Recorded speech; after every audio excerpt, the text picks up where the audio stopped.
Nisar Ahmed sir ಒಂದು ಪದ್ಯ ಬರೆದಿದ್ದಾರೆ. ಕವಿ ಇಲ್ಲದಿದ್ದರೆ ಲೋಕ ಉಡುಗಿ ಹೋಗುವುದಿಲ್ಲ, ಬಳಲಿ ಬರಡಾಗುವುದೂ ಇಲ್ಲ ಅಂತ. ಅಂದರೆ ಕವಿ ಇಲ್ಲದೇ ಇದ್ದರೂ, ಕವನ ಬರೀದೇ ಇದ್ದರೂ, ಯಾರು ಅದನ್ನು ಹಾಡದೇ ಇದ್ದರೂ, ನಾನು ನಿರೂಪಣೆ ಮಾಡದೇ ಇದ್ದರೂ, ಇನ್ಯಾರೋ ಬಂದು ನರ್ತನ ಮಾಡದೇ ಇದ್ದರೂ, ಗಿರೀಶ್ ಸರ್ ಅಂತಂಥ ಸಿನಿಮಾ ಮಾಡದೇ ಇದ್ದರೂ ಬದುಕು ಸಾಗತ್ತೆ, ಇಲ್ಲ ಅಂತಲ್ಲ. ಆದರೆ ಕೊನೆಯಲ್ಲಿ ಅವರೊಂದು ಸಾಲು ಬರೀತಾರೆ.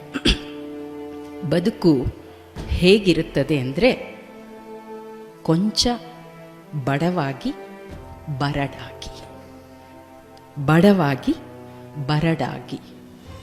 ಅಂದರೆ ವಿಕೃತಿಗಳನ್ನು ನಾವು ಕಡಿಮೆ ಮಾಡಿಕೊಂಡು ಸಂಸ್ಕಾರಯುತ ಮನಸ್ಸಿನೊಟ್ಟಿಗೆ ಇನ್ನೊಬ್ಬರಿಗೆ ಆಗಿ ಬರುವ ಗುಣದೊಟ್ಟಿಗೆ ಆಗು ಗೆಳೆಯ ಆಗು ನೀ ಭರವಸೆಯ ಪ್ರವಾದಿ ಅನ್ನೋದು ಕವಿ ಕೊಟ್ಟಿರುವ ಕರೆ.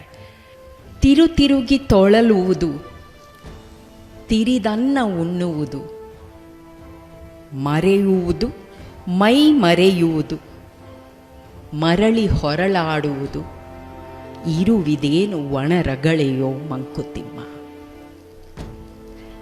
ತಿರುಗಿ ತೊಳಲುವುದು, ತಿರಿದನ್ನ ಉಣ್ಣುವುದು, ಮರೆಯುವುದು ಮೈ ಮರೆಯುವುದು, ಮರಳಿ ಹೊರಳಾಡುವುದು, ಇರುವಿದೇನು ಒಣರಗಳೆಯೋ ಮಂಕುತಿಮ್ಮ ಅಂತ DVG ಅವರು ಬಂದರು.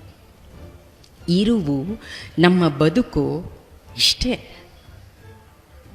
ಈ ದೃಷ್ಟಿಯೆಲ್ಲ ನೋಡಿದಾಗ ಹೊಡೆದಾಡ್ತೀವಿ, ಗುದ್ದಾಡ್ತೀವಿ, ನರಳಾಡ್ತೀವಿ, ಅದು ಬೇಕು ಅಂತೀವಿ, ಇದು ಬೇಕು ಅಂತೀವಿ, ಅದಕ್ಕೆ ಓಡಾಡ್ತೀವಿ, ಇದೇನೋ ಕಿಟ್ಲಿಲ್ಲ ಅಂತೀವಿ. ನಿತ್ಯವೂ ಬದುಕು ಒಂದು ಒಣ ರಗಳೆ ಅಂತ ಅನಿಸುತ್ತೆ. ಇಲ್ವಲ್ಲ, ನಮ್ಗೆ ಹಂಗೆ ಅನಿಸಿಲ್ವಲ್ಲ ಅಂತ ಅಂದರೆ ಅದಕ್ಕೆ ಕಾರಣ ಸ್ಪಂದನ, ಸಂಸ್ಕೃತಿ, ಸಂಸ್ಕಾರ.